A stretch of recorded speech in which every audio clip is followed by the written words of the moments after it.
Okay, welcome to an FE review section on the topic of statics. So I think most of you have had me for class before, either in person or virtually. If you have not, I'm Dr. Michelson. In addition to being a faculty in civil, I'm also the associate dean.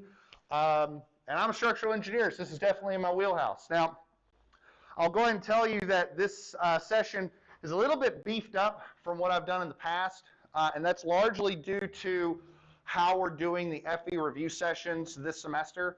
So we have one section on statics, we have two sections on mechanics of materials, also being taught by yours truly, and then another section on structural engineering. Now, admittedly, the structural engineering section might have a little bit of overlap between what we're talking about here, but what I tried to do is beef up this section a little bit, and then so that it would supplement what we do with mechanics of materials, because I think that those topics tend to show up on a lot of different places on the exam. For example, you see statics in structures, but you also see it in fluids, you see it in soils, you see it in a lot of other places. So I wanted to try and beef this up. Now, are there any mechanicals in the room? Okay, so for the mechanicals in the room, the statics section on the FE exam is actually shorter than what it is for civil. For civils, you get a little bit more statics, a little less dynamics, and for mechanicals, it's kind of the other way around. So if you can do this, you're good. Now, what I'm going to do is I'm going to begin the review with a little bit of a crash course, if you will, on the important stuff related to statics. To be clear, I am skipping some stuff from when I've taught statics before in the past, because this is the FE exam, okay? It's not everything. We're not doing the most complicated problems ever in the history of ever. One of my statements about the FE exam in the past is that the questions aren't really hard, there's just a lot of them, okay? So what we're going to do is focus on the bare essentials from the concept standpoint. Now, the problems that we're going to do interactively are actually a little bit more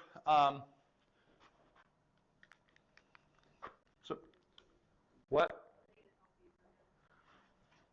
Give me 1 second. I guess AD duties.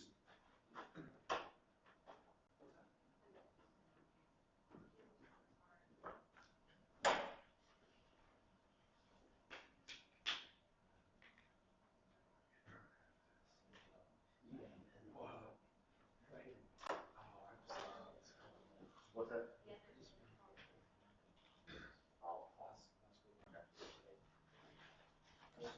So yeah, I kind of needed to take that. Okay, so all right, where was I? Oh, the problems that we're going to do are actually a little bit more intense than what you would get on the FE exam, but the idea is that if you can do these, you're good, okay?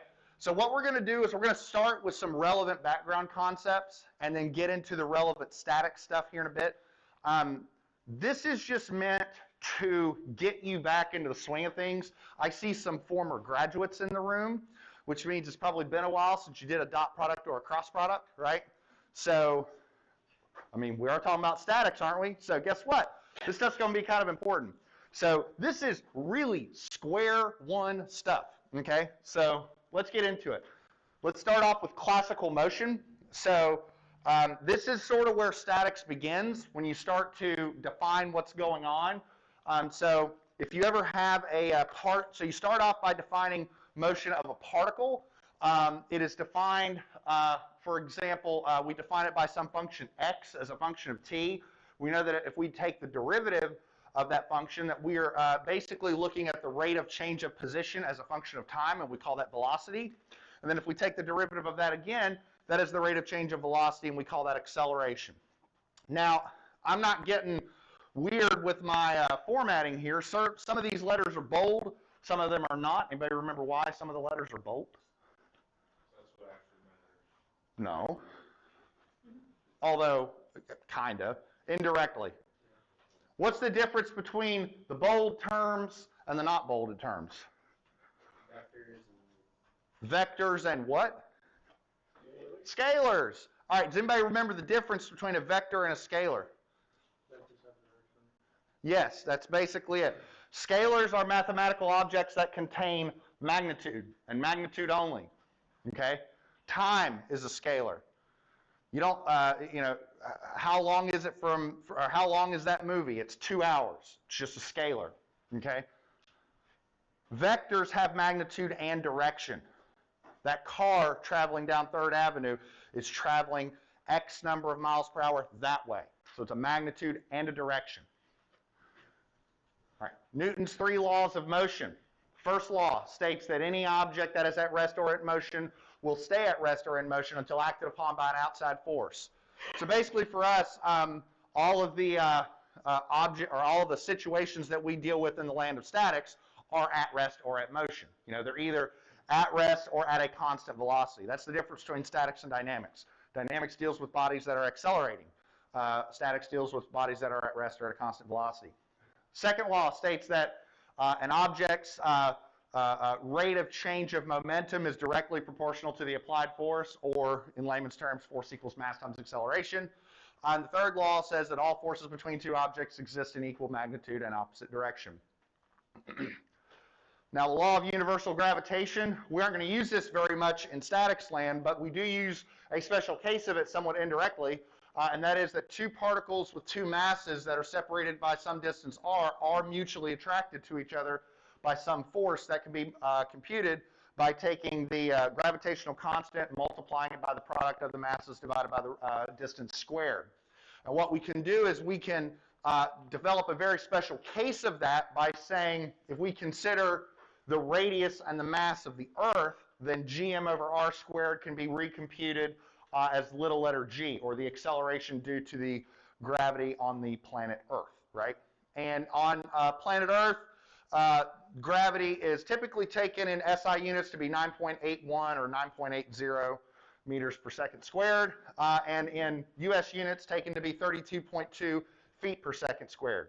Now, in statics problems, it is on the FE exam, this is me getting into test taker mode, it is very common to be given a statics problem in terms of mass. Immediately, you should be thinking, do I need to convert that to a weight? Okay? Do I need to multiply by gravity? I have a problem in this review session specifically formulated for that purpose. Oh yeah, I need to convert that to a weight by multiplying by gravity. So don't forget that. One of the other things, and I didn't really mention this too much at the beginning, but one of the things that I will mention right off the bat, hopefully you have an NCES approved calculator with you, and if not, that's something you should consider bringing in future review sessions. But one of the other things that you should get familiar with is the manual, right? The late Alex Trebek, when he was asked what's the secret to winning the game show Jeopardy, he said mastering the buzzer. You know, it wasn't knowing your Shakespeare or what rivers are in Uzbekistan. It was mastering the buzzer.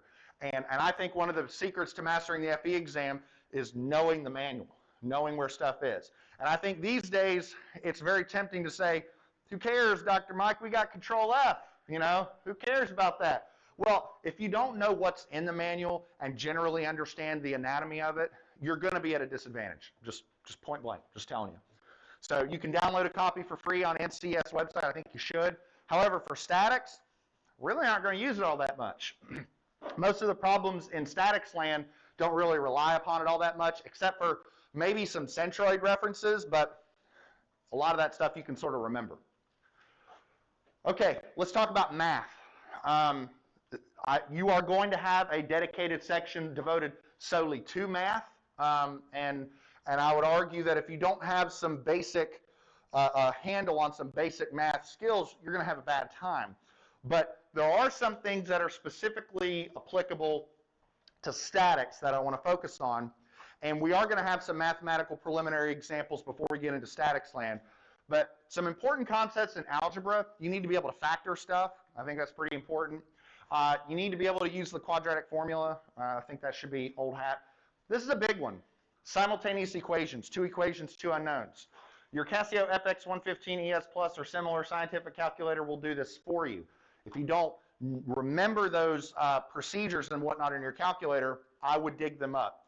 I would argue that there's two sets of functions that you really should know how to operate in your calculator, and that's a lot of the equation solver functions and the statistics functions. I guarantee you a common problem on the exam is, here's some numbers, what's the standard deviation? And your calculator will just do it for you, okay? But if you don't remember how to do that you can do it by hand, and it takes a while. It's not hard, it's just long, and that's more time that you could be spending on other sections of the exam. Trig is probably, by and large, the most critical component of statics land. So start off, make sure that you understand the basics of the anatomy of a triangle and relationships between supplementary angles, complementary angles, parallel lines cut by a transversal. So like, for example, in this geometrical configuration, if these two lines are parallel, then angles 1, 4, 5, and 8 are all equal, right? And angles 2, 3, 6, and 7 are all equal, right? And if I take angle 5 and angle 6 and add it up, I get 180 degrees, or pi radians, whichever you want to say. SOHCAHTOA, right? Make sure that you understand those relationships. That's sort of like, that's kind of a hard, requirement in statics, making sure that you can solve the various components of a triangle, because we're going to be taking vectors and splitting it up into x and y components, and that's basically a right triangle. So if you can't solve that, that's going to be some problems. Conversion between rectangular and polar coordinates, that's kind of the same thing. If I give you a vector oriented at some angle theta, can you split that up into its x and y components? That's actually the first statics problem we're going to do together. This is also something I give at the very beginning of my course in statics, is being able to solve an irregular triangle using either the law of sines or the law of cosines. We're not going to do that in here, but this would be sort of a good thing to dust off as you're beginning your foray into statics land. One thing that we are not going to focus on in here, at least today, is calculus. We're actually not going to use very much of it. We tend to look at it from a derivation standpoint in statics, but we don't actually use it all that much. We do use calculus in some other areas of topics on the exam, like mechanics of materials. Beam deflection is a good example of where we're going to be potentially integrating, differentiating maybe for deriving centroid formulas, but not that much. Any questions on the math? Just getting you back into the swing of things? Okay.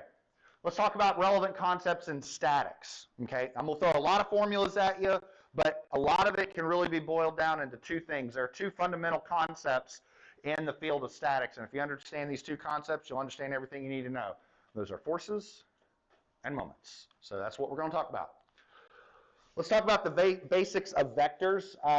Vectors are mathematical objects that contain both magnitude and direction. And one of the first things that you learn about vectors is that given vector P and vector Q, you can stick those vectors tip to tail and get the resultant P plus Q, right?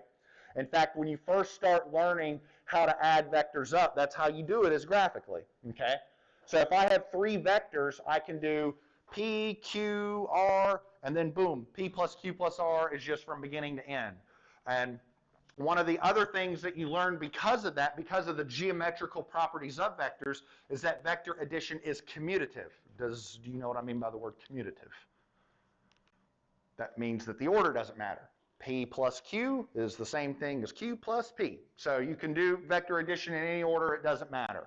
What I find most useful is this notation here. The only time that we introduce IJ notation, and I want to be clear about this, the only time I'm ever going to introduce IJ notation in the world of statics is when I think it's useful. I think that a very common problem on the FE exam is the very first problem we're going to do. Given a particle with a series of vectors on it, determine the resultant. And the easiest way to do that is to take each vector and describe it in IJ notation. So the x component times I plus the y component times j, and just add up all those vectors. It's very, very convenient for making your lives simpler. So I'm all about making things simple, not making them complicated. Remember, the I, j, and k vectors are just unit vectors along the x, y, and z axis respectively, which means they have a length of 1 along those respective axes. I really like this slide because it says a lot, but it also doesn't say anything too complicated. So for example, in 2 dimensions, a vector can be described as some pile of junk times I plus some pile of junk times j. So basically what this is doing is it's splitting magnitude and direction into 2 separate components. So this is the magnitude along the x-axis, and that indicates direction along the x-axis. This is the magnitude along the y-axis, and that indicates direction along the y-axis. All that happens in 3 dimensions is we just have another component, a k-vector. Okay? What about the magnitude of a vector? Well, the magnitude of a vector is just its length, which in IJK notation is just the Pythagorean theorem. So in 2D, we're just taking those magnitudes squared and taking the square root. It's no different in 3D, no different, just another term, okay? For vector addition, what we're going to do is we're going to split vectors up into their x and y components and just add up all the magnitudes along the x component, add up all the magnitudes along the y, add up all the magnitudes along the z if needed, and boom, there's our resultant. So vector addition is just summing up all of those components to obtain a single resultant vector. Now, equations of static equilibrium, these are for particles, okay? So maybe I should have put that on top of the slide. So particle statics is the first thing that you deal with in statics land. That's when all of the forces all meet at a common point, okay? And if they meet at a common point, then that means there is no moment. That's what moment was intended to resolve, is that whenever you have forces that act on a rigid body where the forces don't meet all at a common point. So if the forces all meet at a common point, you only have sum of forces in the x direction and sum of forces in the y direction. A very real-world example of a concurrent force system or a particle statics problem is the method of joints in a truss. When you're looking at a truss, each of the joints are a particle statics problem because all the forces are all meeting through a common point. Orientation of vectors is just trying to determine their angle about with respective axes. In 2D, just the angle, just theta. In 3D, what we'll do is we'll determine a unit vector and then take inverse cosines. We're not going to get into that level of complexity on the exam. This is, again, just trying to get you back into the swing of things of thinking about statics. Cross products. In my opinion, there are 2 ways of doing this on the exam. And I'll be honest, I still wrestle with which one I think is easier.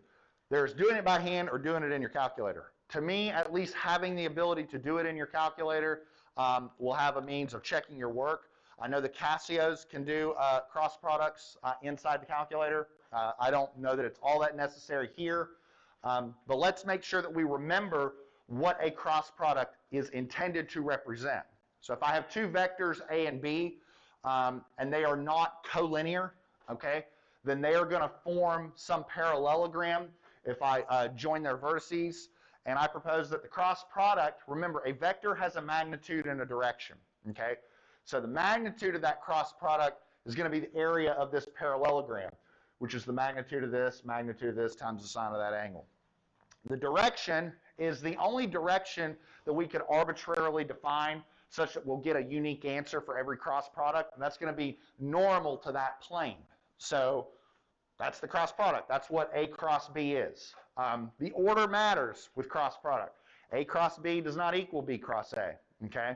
So that is not commutative, okay? In fact, if you flip the order, you change the sign, okay? So something to keep in mind.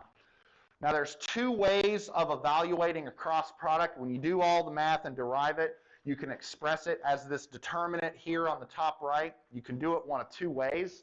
One way, and I'm not sure how many of you learned this way, is to take these 2 columns, stick them over here, right? And then take these products minus these products. How many learned it that way? I'm just curious. Okay, so that's the rule of Saris. That's one way of doing it. The other way of doing it is called cofactor expansion. So you take this term, knock it out, do this determinant, minus take this term, knock that out, do this determinant, plus take this term, knock it out, do that determinant. I actually kind of like that way because when I'm done, I have I, J, and K. It's a little easier to summarize it. But it doesn't really matter. Either way works. Dot product. That one's easy. That one's. Don't even bother trying to do it inside your calculator. Just take the x terms, the y terms, the z terms, multiply them, add them up. If a cross product yields a vector, a dot product yields a scalar. In fact, the mathematical term for cross product and dot product are vector products and scalar products. One yields a vector, the other yields a scalar. And what changes? If the cross product relates the sine of the angle between the two vectors, the dot product relates the cosine between the two. So, pop quiz, if I was on the FE exam and I needed to determine the angle between two vectors, I could use the cross product or I could use the dot product. Which do you think would be the easiest way to go? Say it again? The dot product, that's 100% right, because the dot product that you need is easier to compute. So just use that. You're going to get the same answer either way, so you might as well make it easier on yourself, right? This is the type of stuff I want you thinking about on the exam. Okay, the formal definition of a moment.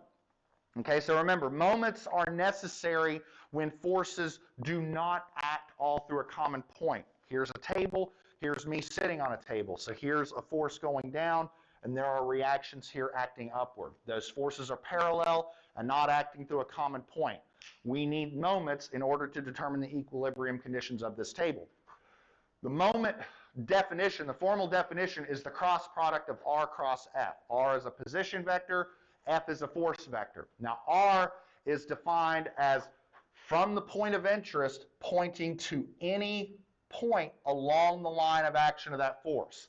So r could go from here to here, here to here, here to here, here to here. You will achieve the same moment answer. In fact, that's one of the very first examples I do in statics, is I give a moment problem, and we use like 2 or 3 different r vectors, and we get the same answer because, again, it's all about the definition. Now, what we tend to use most frequently in practical applications is the scalar magnitude of that, which is the magnitude of this force times that distance, right? And that distance is defined as the distance from the point in question to it's the smallest distance between the point in question to the line of action. And we call that distance a moment arm. Everybody remember that? Okay. Moments in 2 dimensions. This is probably what you're going to be dealing with most on the FE exam. And what we can do is take that 3D problem and resolve it into a simpler 2D component. Again, I think we can probably dispense with a lot of the vector notation in this arena. In fact, when we start getting into moments and whatnot, you will very rarely see me write an IJK unless it's necessary, unless we're in 3D land. What is going to start to be kind of important is equivalent systems and ultimately equilibrium. So what the principles of statics tell us is that 2 systems are statically equivalent if the sum of forces in system 1 equals the sum of forces in system 2, and likewise if the sum of moments in system 1 equals the sum of moments in system 2. And that's where we get into equilibrium. So equilibrium for a rigid body states that the sum of forces in the sum of forces must be 0 and the sum of moments must be 0. So in 2D, what we tend to do with a lot of our modeling of engineering systems is we tend to define various support conditions that represent real-world applications. So some of the most common ones are roller supports, right? Pin supports, fixed supports, and each of those supports carry a certain number of potential unknown support reactions, right? So a roller has 1 unknown reaction in the direction of the roller. A pin has 2, a fixed support has 3, right? In 3D, maybe we get a little bit more intricate. Again, this is the FE exam, so we ain't going to get down that road. Again, this is just trying to get you back thinking about statics. Let me stop for a second. Anybody have any questions? This is bringing it back. Anybody remember all this stuff? Okay, moments of area, right? So in calculus land, if I define a differential element of area dA as the function times dx, and I sum that up over the region, that's going to give me the area. So the first moment of area is throwing a little x in there, or the second moment of area might be throwing a little x squared in there.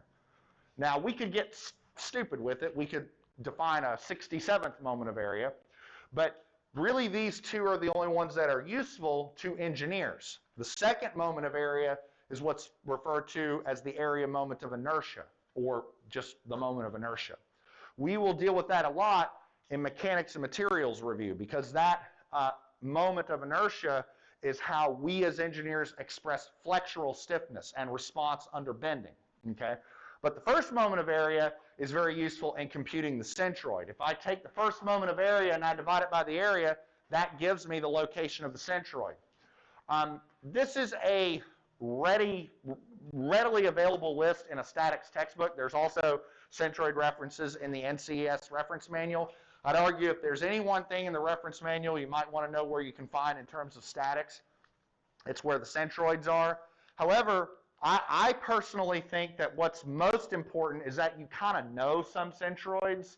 Like rectangles are easy, circles are easy. Where is the centroid location of a right triangle? Like if I have a right triangle, how far over do I go on each side from the right angle to get to the centroid? Everybody remember this? It's one third of the distance, right? That's something you kind of want to just know, okay? That's going to pop up a lot of places. It's definitely going to pop up in soils land or fluids land, like hydrostatic force effects, like you've got the pressure distribution that increases as a function of depth. So where is that resultant vector? It's a third from the depth, right? So stuff like that you kind of just want to remember. Usually in statics land, you're not going to get too many weird out there esoteric problems. Like if you can handle circles and semicircles and triangles and rectangles, that's probably going to get you 99% of the way there. And I'm going to skip through 3D references. I am going to skip a little bit I'm probably going to skip moments of inertia tonight. We simply aren't going to have time. But again, these are a moment of inertia calculation is a little bit of an involved algorithm. It's not hard. It just takes a little bit of time. And if you understand how to compute centroids, you're most of the way there anyway. So we'll probably just end up skipping that a little bit. In terms of some structural analysis, I do want you to be familiar with the method of joints and the method of sections. I would argue that on the FE exam, what is most powerful is the method of sections. And I'm going to illustrate that through a given problem, which is very representative of what you would get on the exam. Because a lot of times with the method of sections, you're asked, what is the force in this truss member? The method of joints is tedious, but it's thorough. It will give you the force in every member of the truss. The problem is, that's not, bless you, that's not the goal on the FE exam. The FE is asking you, what's the force in that member? So cut a section, some moments, get your force, move on. That's kind of my philosophy. The relationship between load, shear, and moment is the graphical approach that we can use to construct shear and moment diagrams. Remember, if you want to construct the shear and moment diagrams, you go from the load to the shear to the moment. So remember, you draw the beam, get your reactions, and then to draw the shear diagram, you just follow, the load pattern to go from 0 to 0, and then you integrate that shear diagram to get the moment diagram. I think that's best reviewed with an example, so we'll do that here in a bit. And I put some notes here on how concentrated loads work and distributed loads work. Again, I think it's better with an example. I think this is my last review slide, is static and kinetic friction. There's really two forces that you need to be able to compute, and the biggest thing is really sort of the conceptual understanding with friction. We'll review this here in a bit. But there's the force required to begin motion, and then the force generated during motion. Which is bigger, Fm or Fk? Anybody remember this? Fm. Fm. It is always harder to get an object started moving than it is to keep it moving, right?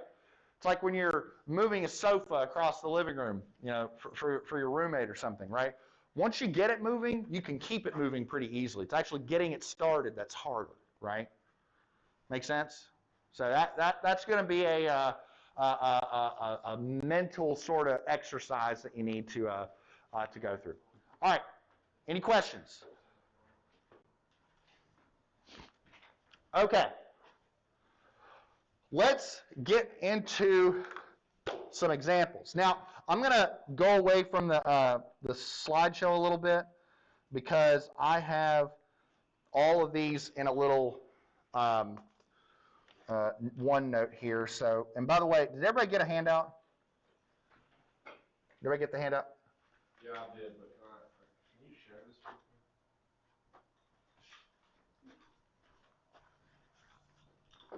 No, well, here's the best thing. Let's just use this one. Can you start email addresses? Can you put names and email addresses here? And then I will send this out to everybody. And I'm recording, by the way, so the video will be on the link for everybody. I'm being smart, I know. I can't help but being sassy. Okay. Let's determine let's do some quick mathematical exercises to get familiar with some of this. Now, like I said, I'm recording this, so you can always, review and exercise to your heart's content. Let's start off with this first one. So for this first one right here, so if I want to determine A dot B, what I'm going to do is I'm going to take 2 times minus 4 plus 1 times 3 plus 1 times 1. Now, like I said, for these first mathematical examples, I'm going to kind of walk you through with them. These are kind of intended to shake the rust off. The next examples are the real deal. So we're going to rush through these kind of quick. This is just, again, we're just trying to shake the rust off. So that's -8, 3, and 1. So 3 and 1 gives 4, -8. Dot product is what, -4? Did you get that? Is that what everybody get the same thing I got? Now, for A cross B, I'm going to do this down here.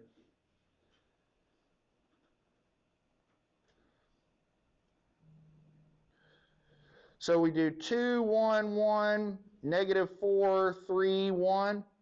So you can do this however you want. You can plug this into your Casio and it will do it for you. You can do it by hand. It doesn't really matter. I'm going to do it by hand, and I'm going to do it my way, which is the cofactor expansion rule. If you want to do rule of Saris, go ahead. We should get the same answer. Maybe I'm encouraging some of you to do rule of Saris expansion. So there's that. Minus 2, -4, 1, 1. There's that.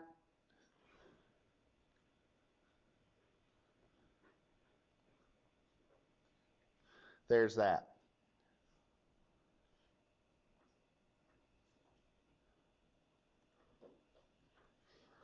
Okay.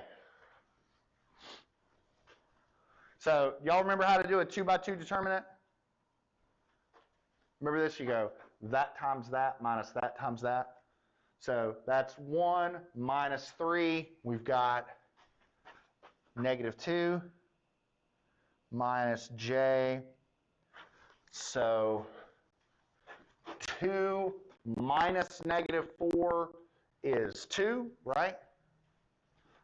If I'm getting a sign wrong, let me know. And then 6 minus -4 is 10.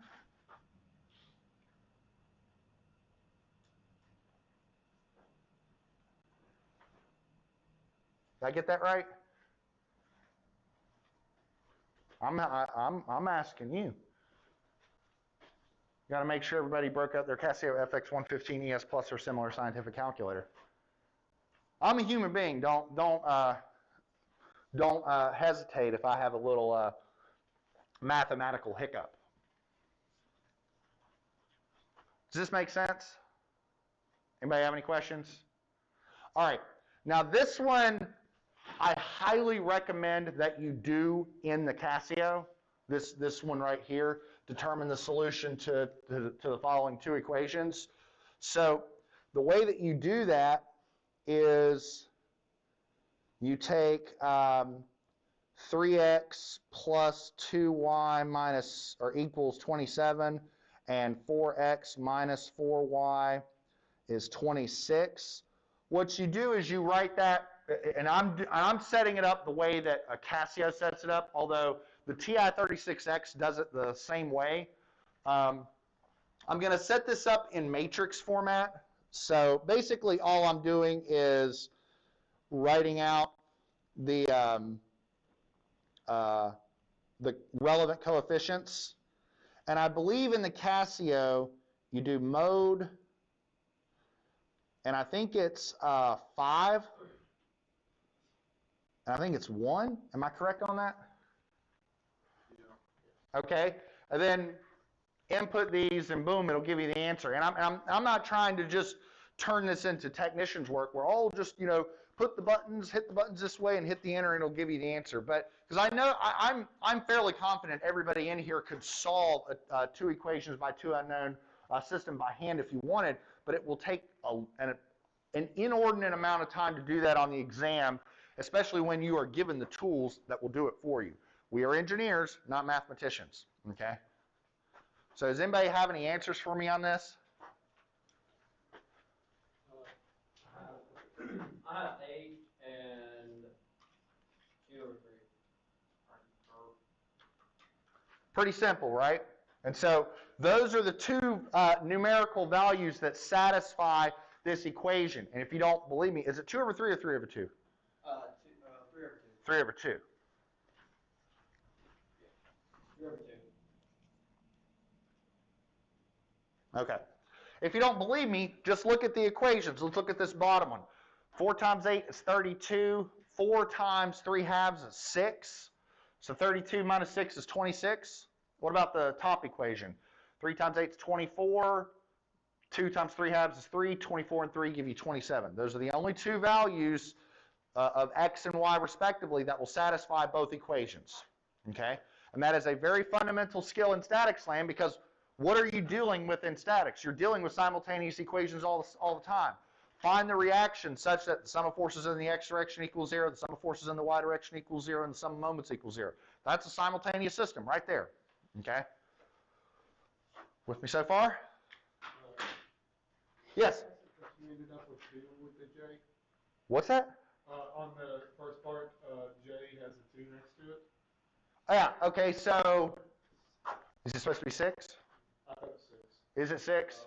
Nobody correct. Is it 6? Nobody corrected me. I'm going to put that on the tally counter for you all. You're right. I think that is 6. Okay. What's that? Alejandro came up with the 2. It's an inside joke. Some of y'all don't get that. Some of you get the Alejandro joke. So, okay. Any questions? All right. The triangle, this is just to dust off them trig skills. So this is 32 degrees, and this is 10.2. So, wait. What is it? 32 degrees and 10.2.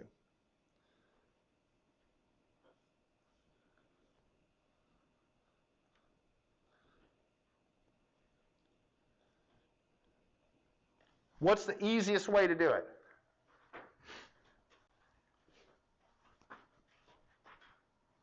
What's the quickest way? There you go.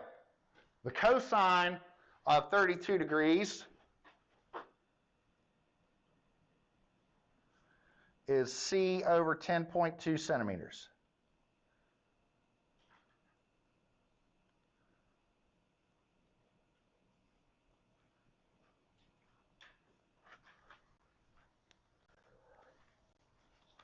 To be clear, there are other ways to do it, right? I could have said, if this is 32 degrees and that's a right angle, that's 58. And so the sine of 58 degrees is opposite over hypotenuse. But what's faster? You have your C in 10.2 backwards? You do. Oh, I do. You're right. Man, I think my coffee wore it off. I think that's wore it off. Man. That was an embarrassing mistake. That really was. I don't know that I'd pass the exam. Hey, don't feel bad. Sometimes it depends on the day. Yeah, I think it does. We can edit that out. You can edit, no, I'm going to own it. I'm going to own that. I made that mistake. I will own it. Let the downvotes commence. All right, what do we got for this? Say it again? All right. So we'll say 12.0. All right. Any questions? Okay, let's see if I can get through the real deal problems. Everybody got this? Am I good to move on? All right, let's see if I can get through the real deal problems.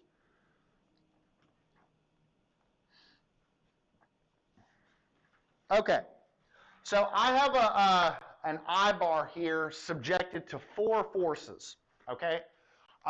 What is most nearly the magnitude of these forces on the eyeball? This is, without a doubt, one of the most typical FE exam statics problems you will get. I'm not saying you're going to get a problem exactly like this, but being able to resolve a particle statics problem is incredibly typical on the exam. Okay, so what I'm going to do is I'm going to take each of these and break them up into their x and y components, okay?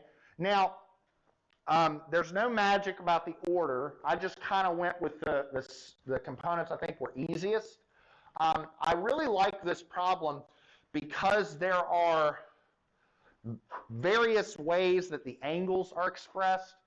This is expressed with respect to a slope ratio. This is an angle with respect to the x-axis. This is an angle with respect to the y-axis. But in the end, I think that this problem is resolved through the strongest facet at your disposal, and that is common sense. Okay? So what I'm going to do is I'm going to draw myself a little table. Okay? You can do this in vector notation. You could do it in a table. Doesn't really matter.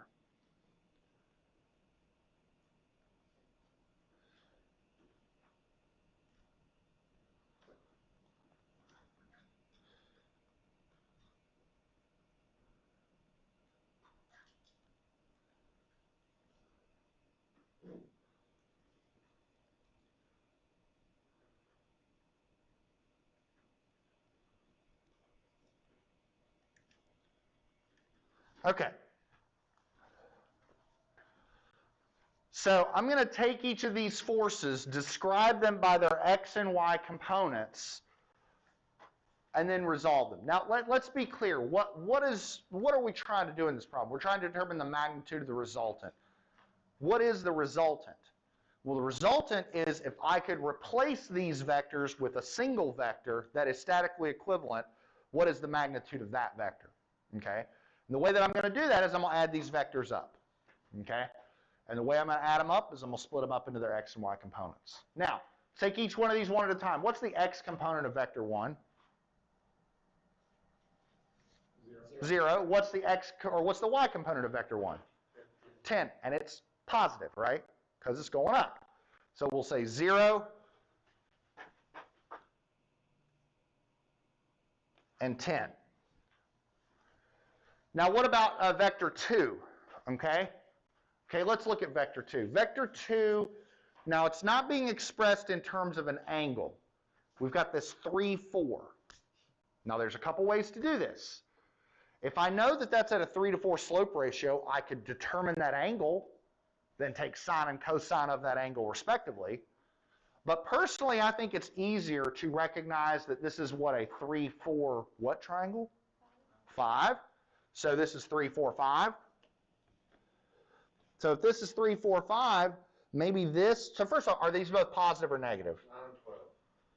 9 and 12, right? But these are both positive, right? Because they're positive x-axis, positive y-axis. So maybe what I'll do is I'll say the x component is positive 15 pounds times 3/5 and positive 15 pounds times 4/5, which in this case is positive 12 pounds and positive 9 pounds. Maybe I'll put a pound here just so it's equivalent. Now, if you're worried about the order, well, the horizontal slope ratio is smaller than the vertical one. This force is going more vertical than it is horizontal. So the y component should be the bigger one, right? Make sense? So, okay. Now, force 3. I have an angle measured with respect to the x-axis. That's key. So what I'm going to do is I'm going to say 20 pounds times cosine 30 degrees and 20 pounds times sine of 30 degrees. Now, am I missing something before we start checking this out?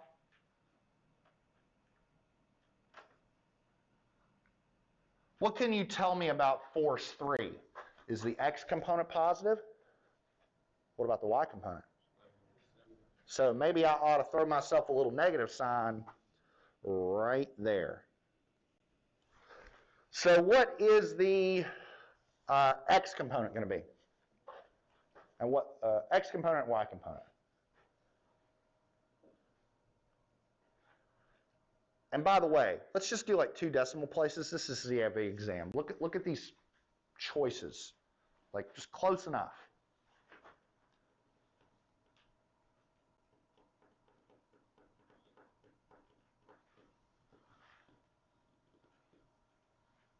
Anybody got an answer for the x component?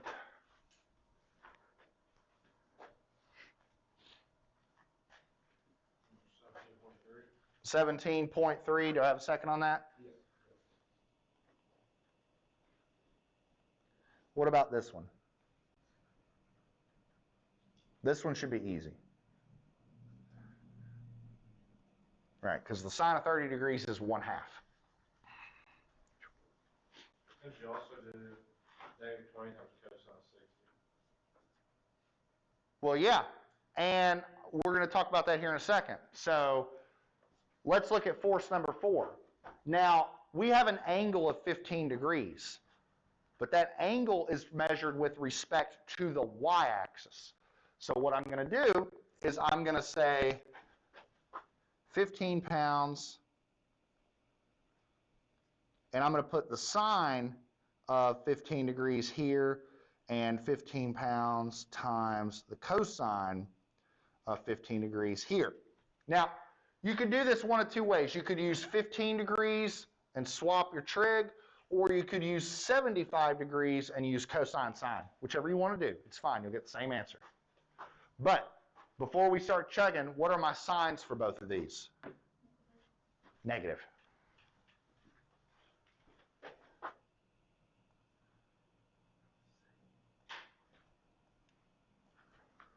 Is this bringing it back? It's probably been a while since you've done this stuff, am I right?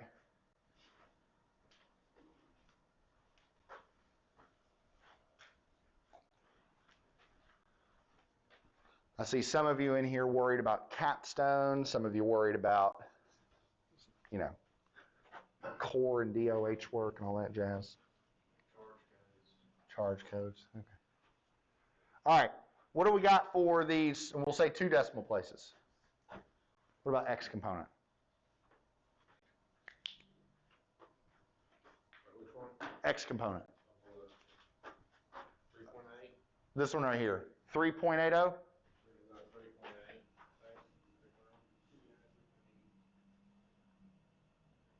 I'm trusting you. 3.80? All right. What about this one?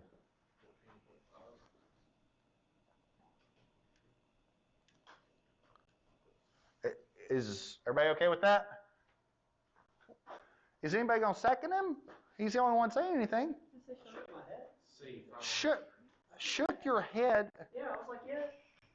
I need to hear this. All right. So to add up these components, all right, so 0, 9, 17.3, and negative 3.8. What do we get?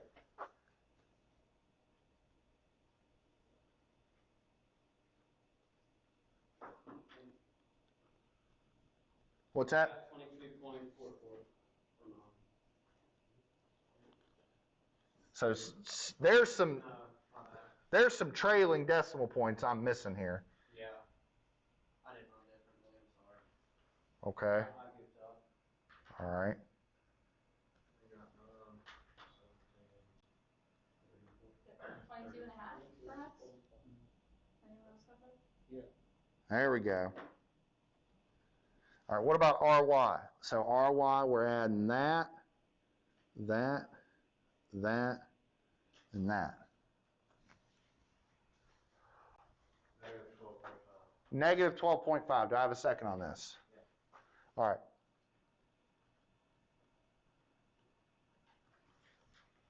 Now, remember on the FE, when you get asked a question like, what's the answer? You don't go 3. No. It's 3. Confidence in your answer. So now what do I do? What am I missing? Is it not negative 2.5? I got 2.5. Yeah, I got 2. 2.5. Minus 2. This, all right. Two. Somebody, Yeah, I'm doing mental math. You guys can't trust me. Minus 2.5. It's not- hold on. Okay, so you just said you're doing mental math. That's my Why are you holding in your hand the Casio FX 115 ES Plus? I was worried. I was like, man, I did this. Oh, I missed the plus 10 on the top. I was just doing the bottom 3. So I was right. I mean. I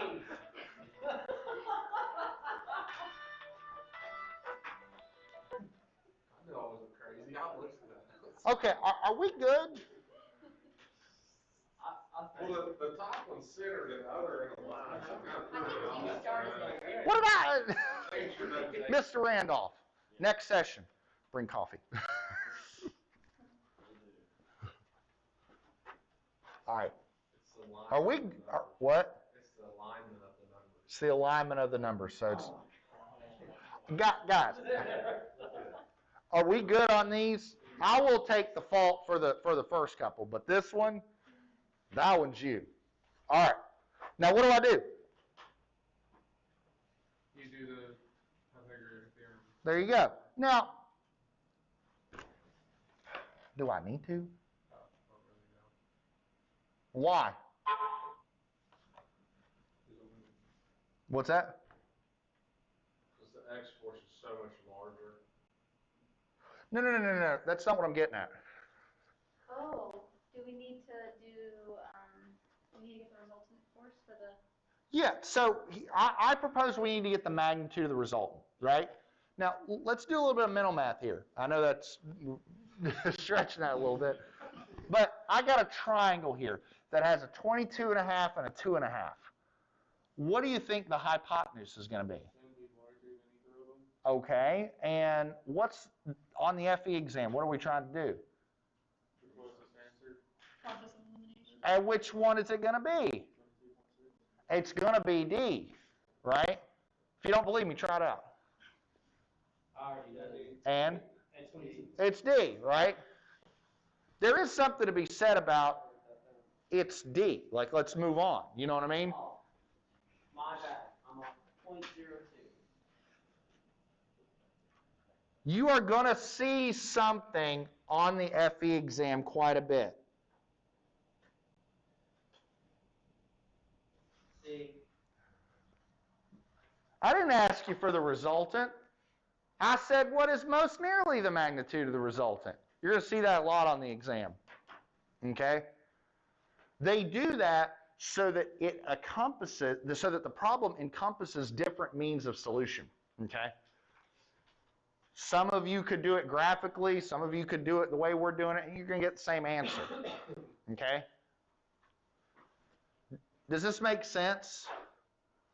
I think we all needed to shake the rust off a little bit, so I will accommodate. But now we're all on the hook.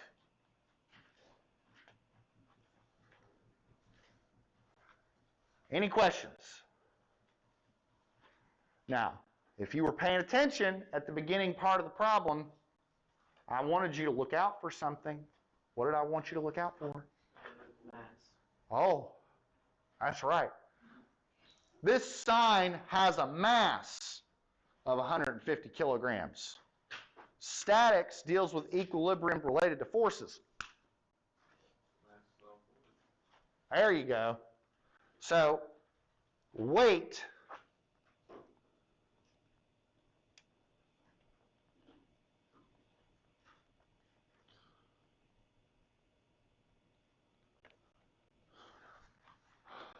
what is that? And if you want to use 9.8, use 9.8. 1471.5. 1471.5. Do I have a second on that? Yes. Thank you. Now, I have a sign with a mass of 150 kilograms. It is attached to the wall by a pin here and a cable here. Okay? Determine the tension in the cable. Okay? So, let's see. Let's draw us a free body diagram of the sign.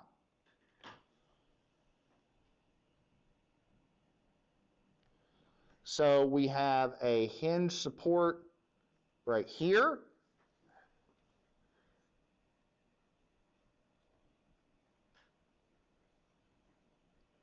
We have a 1471.5 Newton force right here.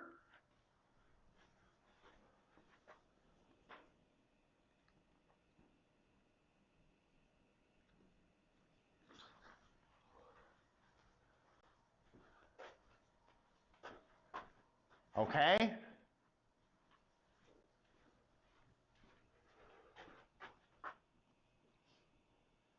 And we have a cable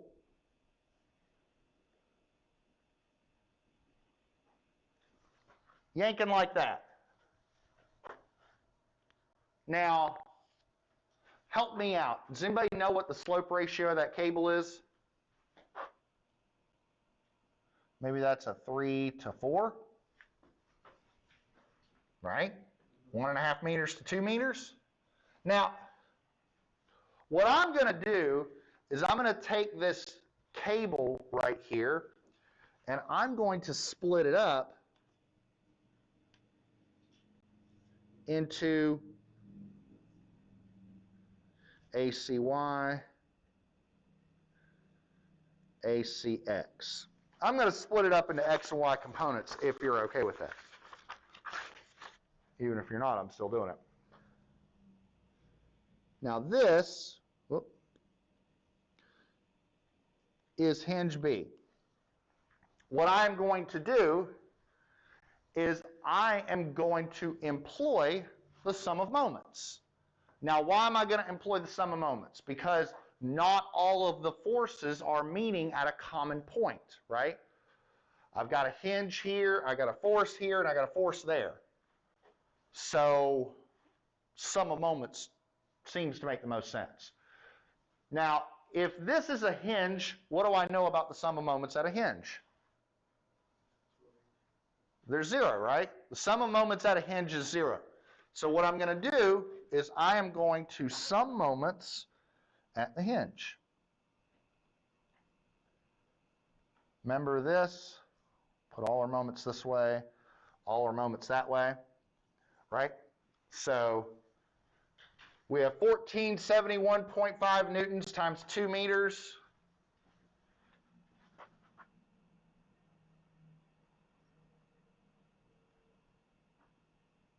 And that has to be resisted by ACY times 2 meters. Well, that's pretty easy. ACY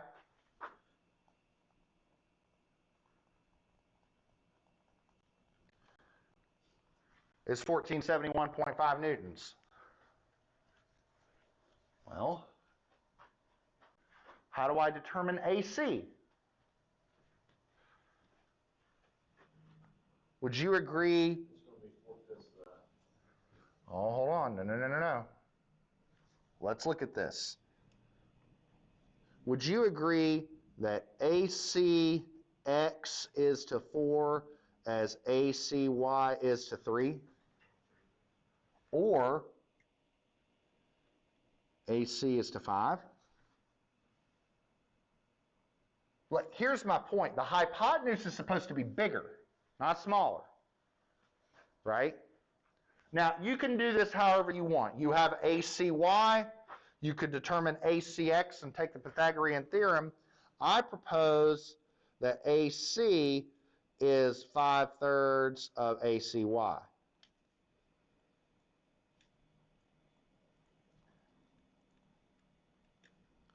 And what is that?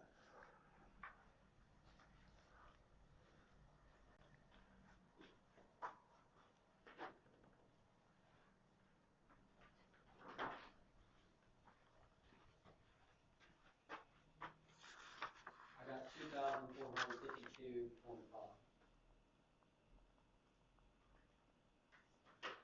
I second that. So I propose the answer is B. Now let me stop for a second and see if that part made sense, because I don't want this part here to go, wait, what did he do here? Because I'm happy to do it another way.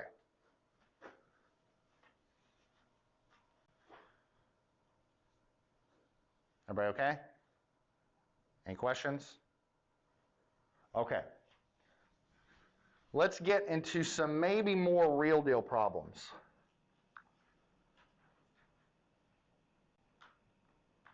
All right, let's see. Oh. Let's look at this problem here. So I have a plane truss, and I'm trying to determine the force in member CG. So that's this member right here. Okay? All right.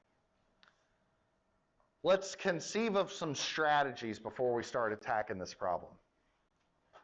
Somebody raise their hand and tell me, like, what, if you were in structural analysis or statics, like, how would you go about this problem? Yes? Method of section. Method of section. So describe that. You're going to take your samurai sword or lightsaber, if you're a sci-fi fan. There you go. Right there. It's like you learned something. Now, which direction are you going to look? I cut a section right here. Yeah. Okay, so let's put that on the screen so that we can all see this. I would look to my right. This way. Yes. I look the other way because it's smaller. Okay. Now, this is a good debate. This is a good debate. I like this. Mr. Romans. Okay. So, you're right that there is less stuff. The truss is smaller on the left side. But what else is on the left side? There's supports. Okay. So, if I cut a section and look to the left, that means I need the support reactions. Which means I need to solve for the reactions, then I cut a section, then I look to the left. I look to the right. His way, he cuts a section, looks to the right, he never has to solve for the reactions. This is the FE exam. How do you get this damn problem done the quickest? Cut a section, look to the right. You never have to solve for the reactions. Okay? So that's exactly what we're going to do. Now, the only thing that this is going to require is a stretch of our artistic abilities. So let me draw this a little bigger. Okay? So, uh-oh. Oh, no. Oh, no. Okay. I might have to go get my charger. My screen just suddenly dimmed, and I went, oh no. Okay.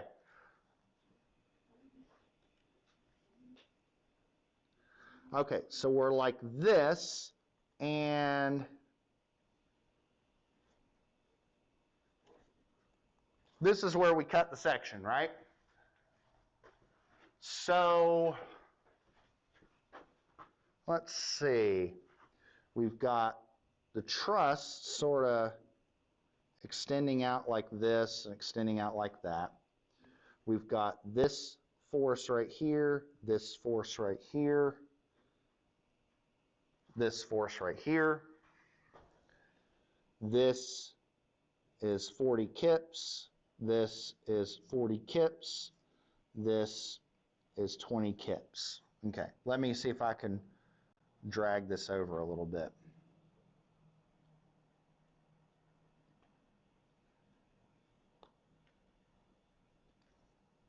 All right, hold on. Okay.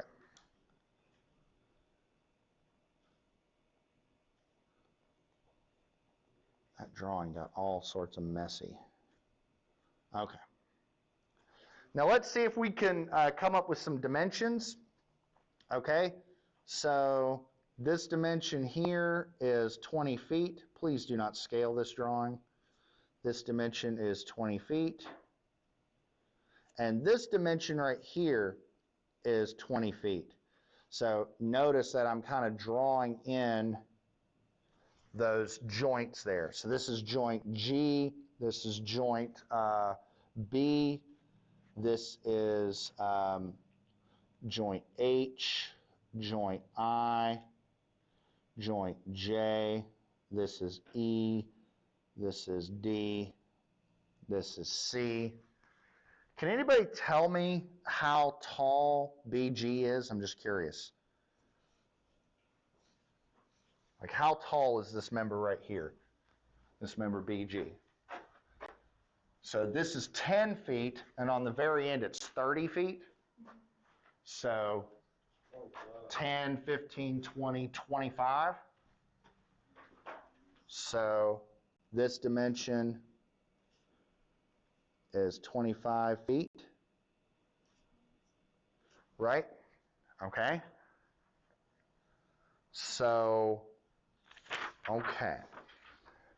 Now what's our goal? Our goal is to determine the force in this member, right?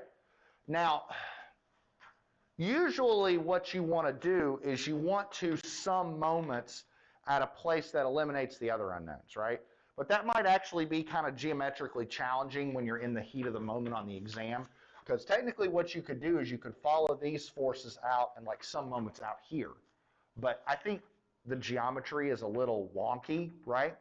So what I'm going to do is I'm going to sum moments right here at G, okay? Now if I sum moments right here at G, that's going to isolate this force BC, and I'm going to place that force right here. So I'm going to drag this out again. Man, I'm a popular guy. So I'm going to have a BCX, BCY right there, and I'm going to sum moments at G. What that's going to do is that's going to eliminate this force, and I'm ultimately going to solve for BCX. Does that make sense? So let's see if I can do that right here. So if I sum moments at point G, and we'll take moments, I don't know, this way to be positive.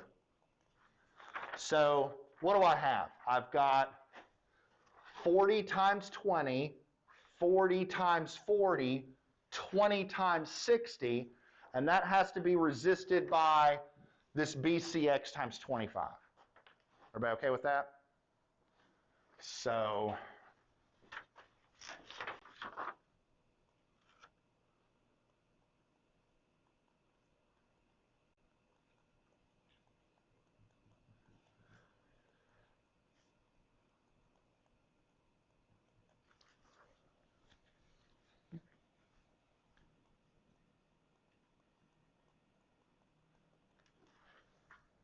did I do that too fast, or are you okay with that? If you are, if I went too fast, let me know. So what does that come out to be if I solve for BCX? So basically, that times that, that times that, that times that, summed up, divided by 25. I got BCX 144.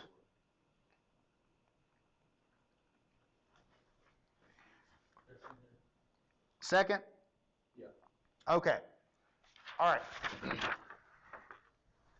So let's go back to Truss land. If you solve for BCX, remember, what's the next thing that you can solve for? If you have BCX, what can you solve for right off the bat? BCY. BCY. So we need the slope ratio of this diagonal member. Well, what do we got for this, this diagonal member? What is it? We go over 80, we go up 20. Is that right?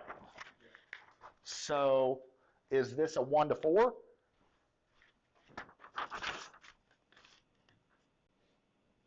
Is that fair? So if BCX is 144, BCY is a quarter of that.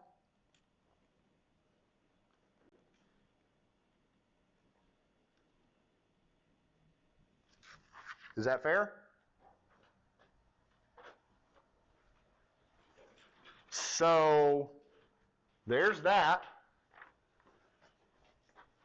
Now how would you solve, now keep in mind, what's the eye on the prize? The eye on the prize is this diagonal, right? What would you do next? Well, let's look at it this way. We've got this diagonal figured out. This can be split into a horizontal and a vertical, so how many unknown horizontal components? How many unknown vertical components?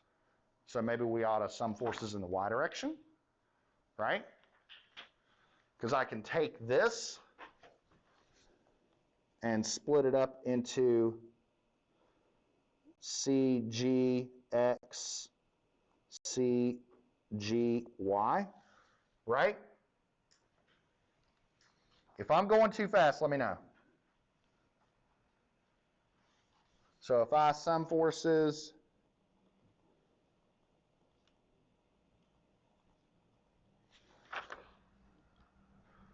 so what do I got? I got 36 going up. I got minus 40 going down, minus 40 going down, minus 20 going down. So I got to have some CGY going up. What's CGY? 64. Do I have a second on that? I want to check it. So, did I get the right direction when I drew this out? Oh, that's not up, that's down. I was gonna say, Wait. I got negative. Well, hold on. So, let's stop. Let's carry this out a little bit. So, 36 minus 100 plus CGY is 0. But wait. I drew this. Right. See, this is. We got to follow along with the signs here. I drew CGY as going down, so I got to put that negative. So this is negative 64 kips. Minus CGY is 0. So therefore, CGY is negative 64 kips. But that means 64 kips going up. Is that right? Okay. So what does that mean? Is this member in tension or compression? Tension. Wait, hold on. Does that? Is that the case? Did I initially assume the member was in tension? Is that how my free body diagram is drawn? All right, let's take a step back. Typically, when I do method of sections problems, I just assume all the members are in tension. So that if I get a negative answer, that means they're in compression, right? Now I'm asking you, is this member in tension or compression? It's in compression. Okay. Hold on. So, let's see. That's not the answer, and that's not the answer, right? Is A the answer?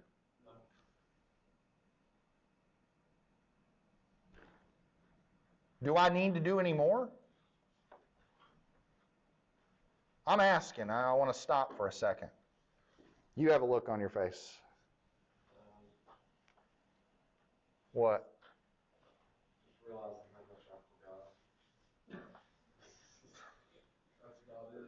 Okay. All right. Are you okay if I go get my charger? Because my computer is dying. You're good. All right. I'll be right back. I have to go get my charger in my office.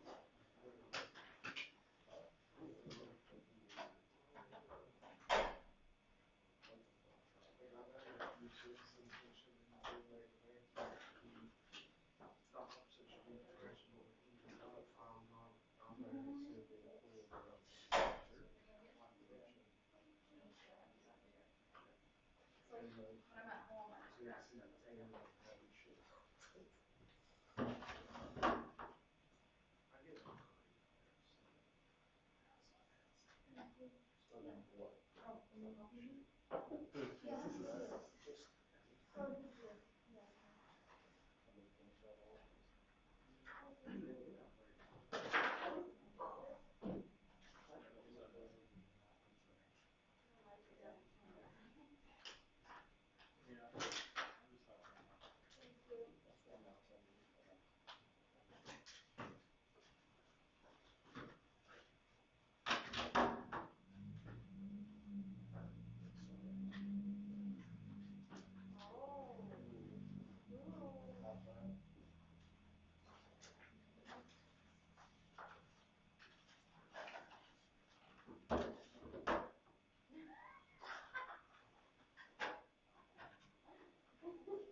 I go. Is that right? Yeah.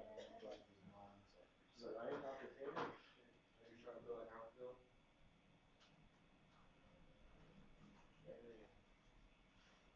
Not that bad. I suppose.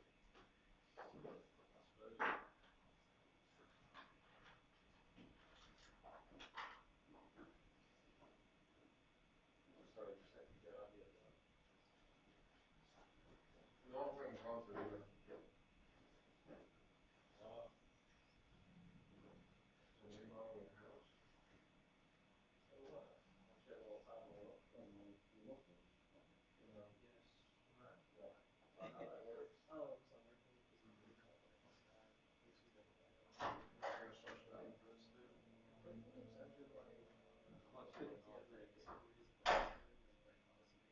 ever say that? Oh, yeah. I told you so a lot of times. Oh, yeah. I know, yeah. You got to think about it, so make the salt.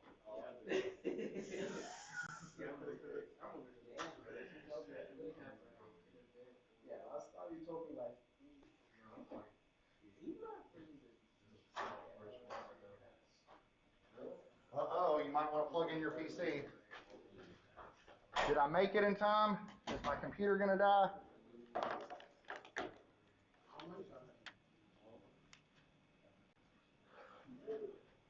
Hey, our computer's alive. Whoop. That was getting kind of tense. The warning down here went from green, then it went yellow, then it went red, then we got the warning, and meanwhile it's like some Mission Impossible theme song while I'm running to get my charger. I'm a dork, I know. Okay. All right. This is a problem that I think that is very easy, I think, to get right if you remember the rules associated with shears and moments. To be honest, I think this problem is a little bit more advanced than what you will get on the exam. And to be honest, I kind of think they all are. For example, the problem with the first problem. I think that a more realistic problem might be three forces. Or the truss, that truss had a pretty complicated geometry, and I'll admit it. Again, the idea is that if you can do that truss, you can do a simple truss. So this problem, I think that the resulting shear and moment diagrams are a little intricate, but I think it'll get you thinking about this stuff again. So for the beam shown below, what is most nearly the largest magnitude of bending moment due to the applied loads? So the largest magnitude of moment is basically just draw the moment diagram. What's the biggest number on the moment diagram? And what I'm going to do is I'm going to take this and maybe make it a little bit bigger so we can kind of see it a little bit. Okay. So let's see if we remember how to do this. How many reactions here? Two, but one of them is going to be 0, right? Because there's no horizontal forces and a vertical reaction here. So we'll call this AY, call this BY. Remember, we can collapse this into a single point load. So this is 6 kips per foot over a distance of 6 feet. So I'm going to collapse that into 36 kips.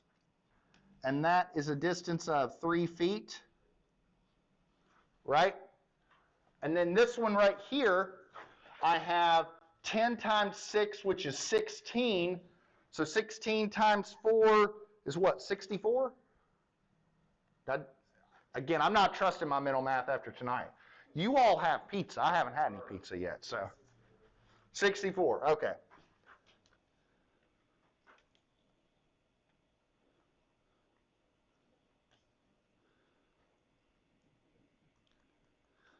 And what is that distance going to be right here? 8 feet. So let's sum moments at A. Okay, so what do we got? 36 times 3 goes on this side.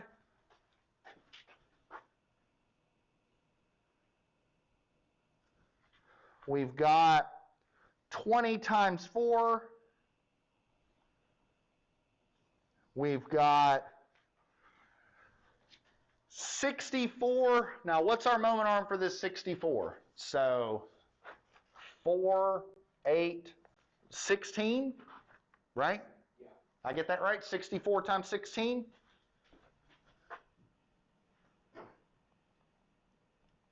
And BY times, what is that? 4 and 4 and 10 makes 18. Did I get that right? So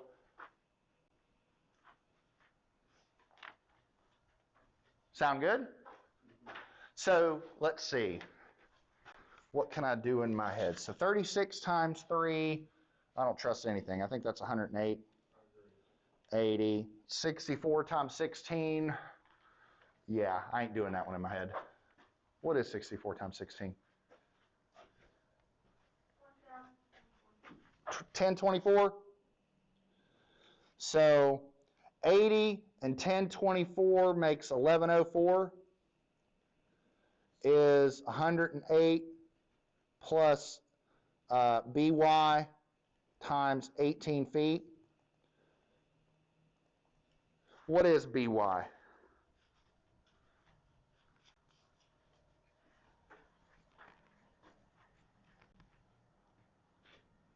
Someone cleared out my calculator, but I think it was 53.333. I think. 55.3. I think you're getting outvoted, Miss Morgan. Here's the thing. Shear and moment diagrams have a wonderful way of self-correction. Wait, is it 53 or 55? 55. I'm sorry. Someone, again, cleared my calculator. I don't know why. Are you really sitting there hitting clear on his calculator? I didn't say names, but. Are you serious, Chris?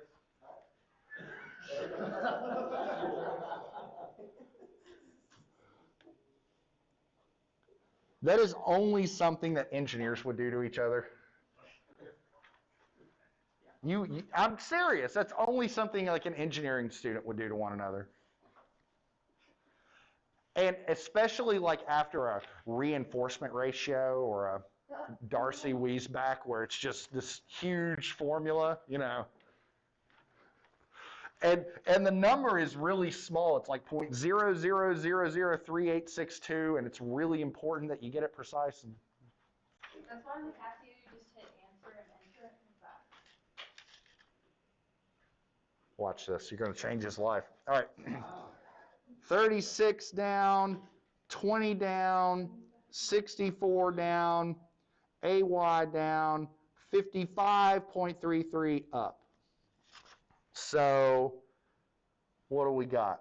AY plus 55.33 is, what is that? 36 and 64 make 100, plus 20 is 120. Yeah. So AY is, what is that, 64? Yeah.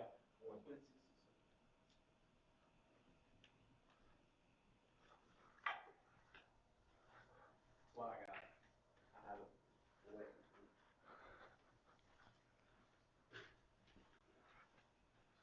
Okay. Are we good? All right. Now, let's see. Give me a second. Let me erase this. All right. Now, what I'm going to do is I'm going to redraw my beam because I want to go through this process again of shear and moment diagram construction. I think that this is not hard, but it will really get you thinking again about statics, about geometry. I think it's really good stuff. Okay, so we have this, and this was 6 kips per foot, and then we have a reaction here, and that reaction is 64.67 kips, and then we have a force here, which is 20 kips. Then we have another distributed load, which maybe I'll redraw this beam a little bit.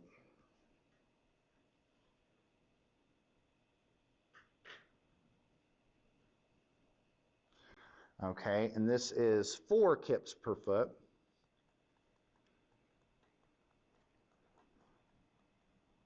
And then we have a roller, which is about right here. And that is 55.33 kips. And then in terms of distances, so this is 6 feet, 4 feet, 4 feet, 10 feet, and 6 feet. Did I get that right?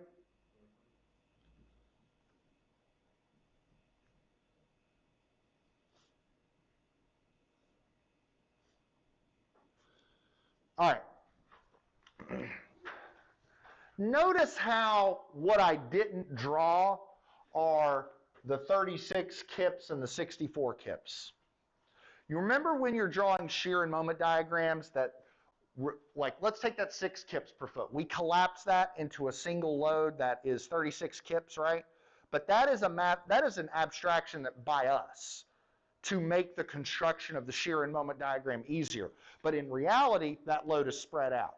So when you draw the shear and moment diagram, you need to revert back to the original free body. So up here, where we collapsed that load, like up here where we collapsed that into 36 and 64, that is solely for the means of simplifying our support reactions. After that, we're back to the original problem. Okay? And now we have the original problem with the support reactions drawn. Okay? So, how do we draw the shear and moment diagrams? We start with the shear diagram. And if you remember, how do you draw a shear diagram? You do what the beam is telling you to do. So, I'm going to draw some guidelines.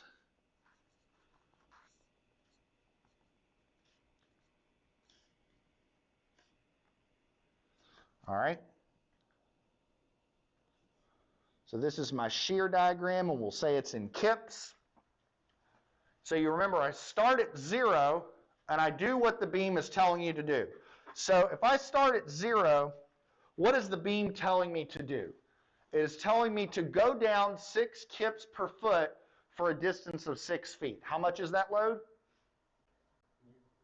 36. I'm going to go down 36 to negative 36 right here.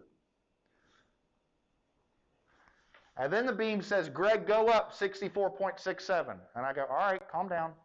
You said go up, I'll go up. Don't hit clear on my calculator. So if I'm at negative 36, now hold on, help me out. If I'm at negative 36 and I jump up 64.67, what's that put me at? 36.67. 36.67. Yeah. I'm trusting you. Wait, no. Mr. Romans. It's 20. It's right there. But the thing is, It's- I used to do mental math every day when I was in school, and now that I'm not, I gotta get tuned back up. So I gotta practice. It's right there. You gotta practice. Well, you gotta use that's how you practice it. What was the answer? What did you say? What did you say? 28.67. He asked for our tap so the floor was so screwed up. Because of my mental math.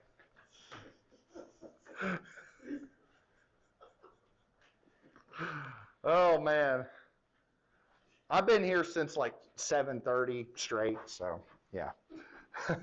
I think I'm starting to get a little loopy myself. Okay, so I'm at 28.67. What happens from here to here? We're gonna go to the right 4 feet.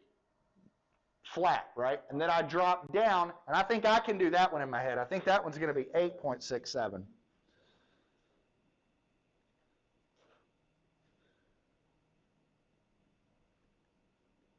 So what happens from here to here?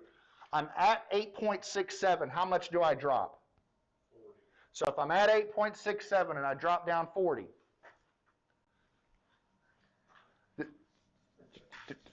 do this. 31.33. Negative 31.33. You've got to practice this stuff. That's why my numbers are always running wrong in structural analysis.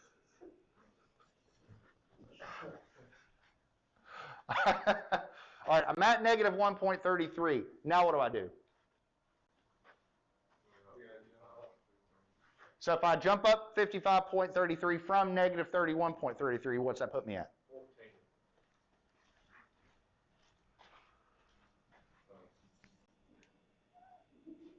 I believe that's 24.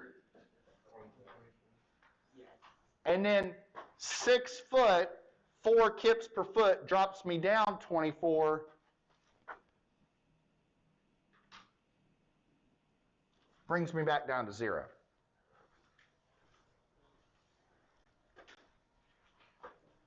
All right, with me so far on the shear diagram? Okay, let's do some integration of this shear diagram in order to determine the moment diagram. Now, before we do that, though, we are going to need this distance right here. Does anybody remember a shortcut on how to determine that distance? I can take 8.67 and divide it by a magic number. Anybody know what that number is? 4. 4. Why 4? Because that's the rate at which it goes down. That's the magnitude of the load. The slope of this line is that, right? So what is 8.67 over 4?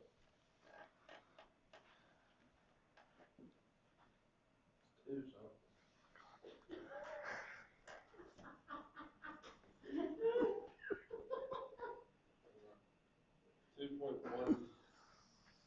It's 2.17. So what's this distance right here? What's negative 31.33 over 4?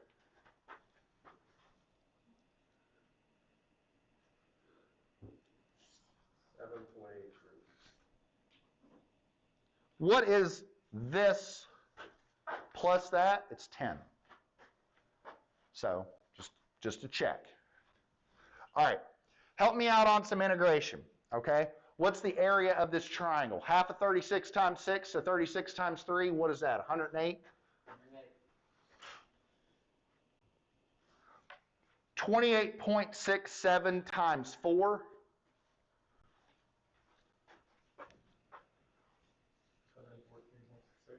114.68. All right, what about this little rectangle right here? 8.67 times 4.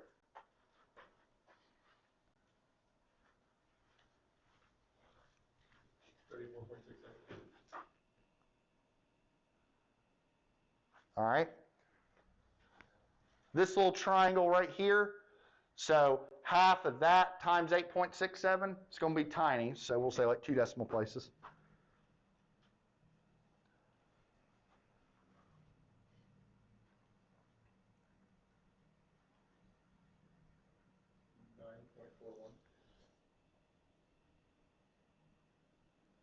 $9.41.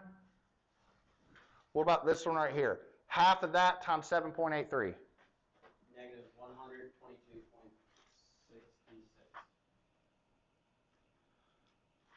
And finally, this right here. Half of that times that, so 12 times 6, what's that, 72?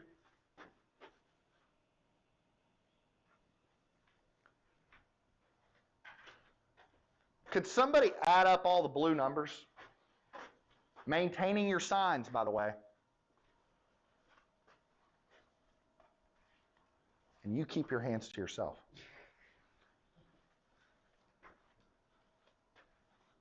Eat some pizza.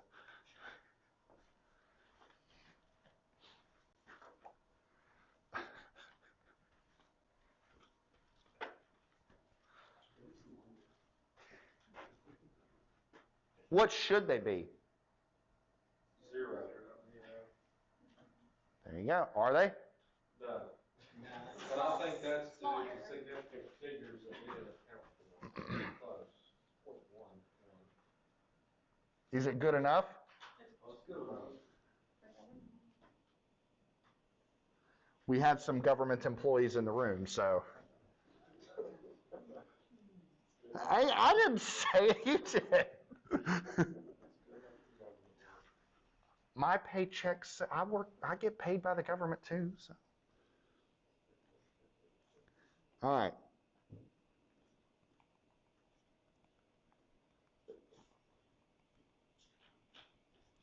All right.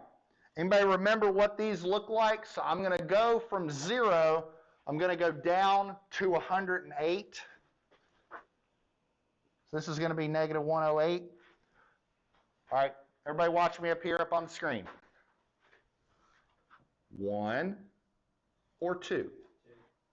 2. Little to a lot. Little slope to a lot of slope.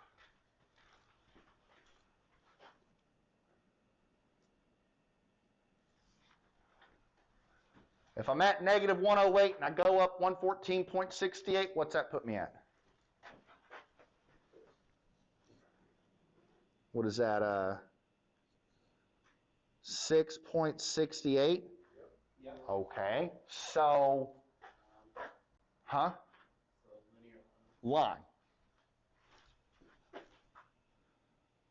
Linear path. Constant shear, linear moment.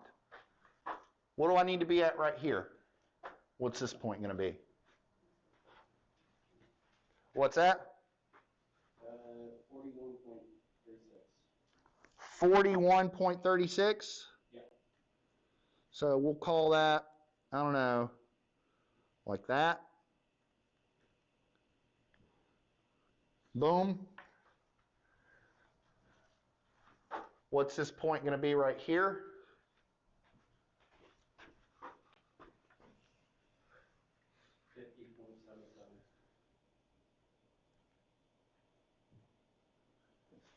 All right, hold on. I'm going to exaggerate this. 1, 2. 1, 2. 1, right? Because a lot to a lot of slope to a little slope. So maybe something about like that. If I'm at 50.77 and I go down 122.66, what's that put me at? Negative 71.89. Negative 71. So about 72. Again, rounding. So we're going to say 72. All right. 1 or 2? Well, hold on. Little to a lot, 1 or 2? 1, right? So, and that's going to bring me back up to 0. Again, with rounding. So what's the answer to the question? What did the problem ask? The maximum magnitude of the moment, which in this case is D. Yes? Would it be a fair assumption that once you draw the shear diagram, to look at your values, once you calculate your areas, and, you know, since I know we have that negative 1.2, but since it wasn't there, just assume the 108? That's a fair question, and here's what I would say. I think what you should do, at a minimum, is draw the points to know that we go from here to here to here to here to here to here to here. Because here's my point. What you don't want to do is look at the shear diagram by itself and say, oh, the maximum bending moment is negative 122. That's not correct, because that's just the change in moment from here to here. But the actual maximum was right there. That's why I said since 108 was the maximum in the question, and the maximum here. But again, that's my point. What if C was 108 and D was 122? That would not be a fair assumption. That's my point. Does that make sense? Yeah. Yes. In terms of this kind of going faster, could you not just, like, just say 0 minus 108 plus 114, just do it in your calculator, like one at a time, and see what the biggest value is? That's sort of what I'm getting at right here, because that's kind of what you're doing, is figuring out the points, right? Because you're going 0, okay, then it's going to be 108, then it's going to be this, then it's going to be this, then it's going to be this, then it's going to be this, then it's going to be that. That's fine, yeah. So I'm saying yes, but I'm saying that by actually figuring out what the points are, you're doing that. Okay. I'm just cautioning against just looking at that number and saying that's the maximum moment. I had students in statics last semester. I had a problem very similar to that, and that's what they did. They just looked at this and said, that's the maximum moment. It's not going to work. That's wrong. You know, that actually wasn't the maximum moment. The maximum moment was somewhere over here, and the beam was actually fine. These are great questions, okay? So everything you're saying is 100% right as long as you're tracking it out.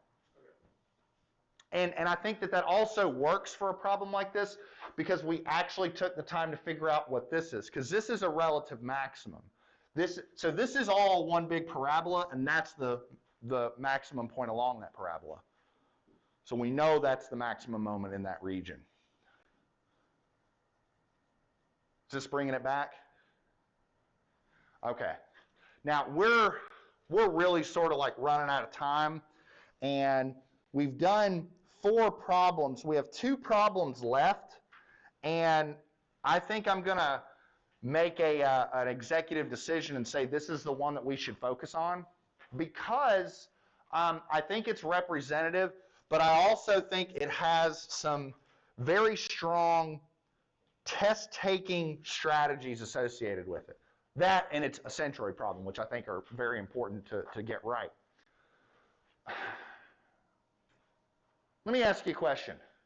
What can you tell me about each of these 4 answers? They're all unique, right?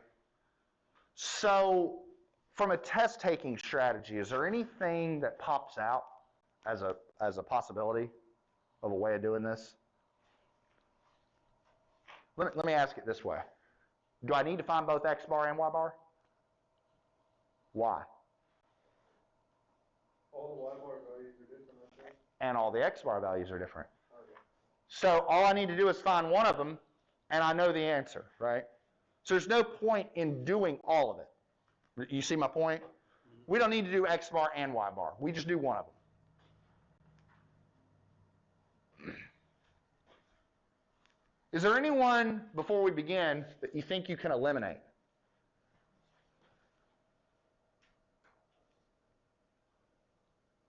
All right, let me ask it this way. Let's assume these two holes weren't there. So we have an 8 centimeter by 10 centimeter rectangle. Where is the centroid of that? It would be D. It would be D, right? But my point is the holes are there. Yeah. So can we eliminate D? Boom. So we've already eliminated one of our answers. And so not only have we eliminated one of our answers, but we've identified a strategy. Just do X bar or Y bar. It doesn't matter. Pick one, and you're going to get the answer. So help me out. Which one you want to do, X bar or Y bar? X bar. Okay. So how many shapes do we need to consider? 3. Okay. So does anybody remember how you do a centroid? It's sum of area times x divided by the sum of the areas. Y'all remember that? So, what's that? Distant memory. It's easier to remember when somebody isn't clearing your calculator.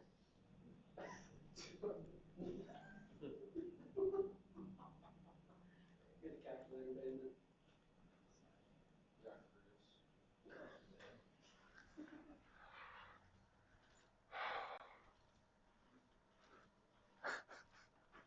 Okay. All right, so what we're going to do is we're going to determine the areas. We're going to determine the x. And we're going to determine AX. Let's start with the plate. So the way I'm discretizing this is I'm saying this is the plate, this is the square hole, this is the circular hole. What's the area of the plate?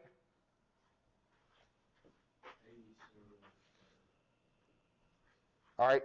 How far from the centroid, right here, how far from this point to the center of that plate? Along the x direction. So how far is it from here to the centroid of that plate? 4, right? Horizontally. So this is 4. So 80 times 4, 320.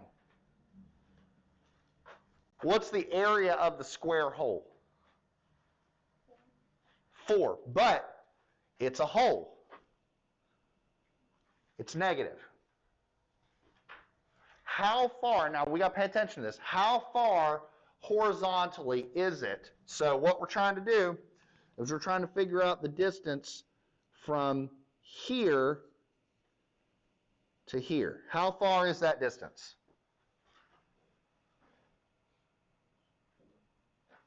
Say it again. 2. It's 2. It's not 1, it's 2, right? Right? Because it's tempting to say 1 because of the way the diagram's drawn, but 1 gets you to the edge. You need another 1 to get to the center, right? With me so far? Okay. Now, for the circular hole, how do we determine the area of that hole?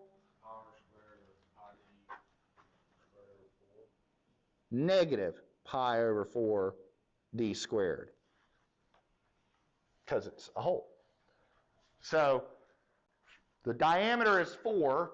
4 squared over 4 is 4. So what's 4 pi? 12. Oh my God. Negative 12 point what? 2 decimal places. 5, 7. Okay. What's the x distance? 5. And so what's that number times 5? Negative 62.83. I got folks here that didn't bring their calculator, and I got folks that did bring their calculator. It's just...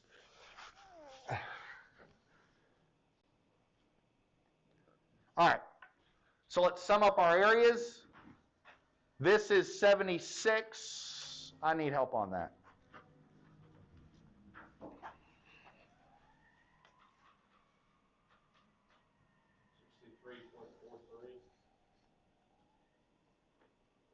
63.43. And what about these? The AX. 249.17. Do I have a second? Yeah.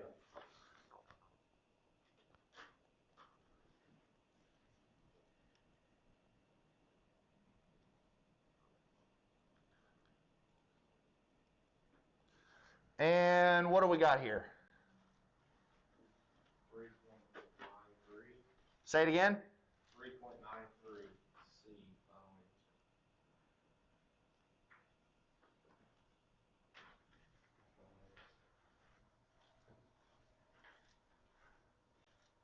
All right, hold on. What do we think?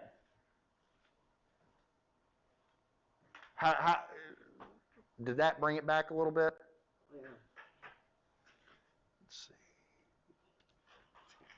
Hey.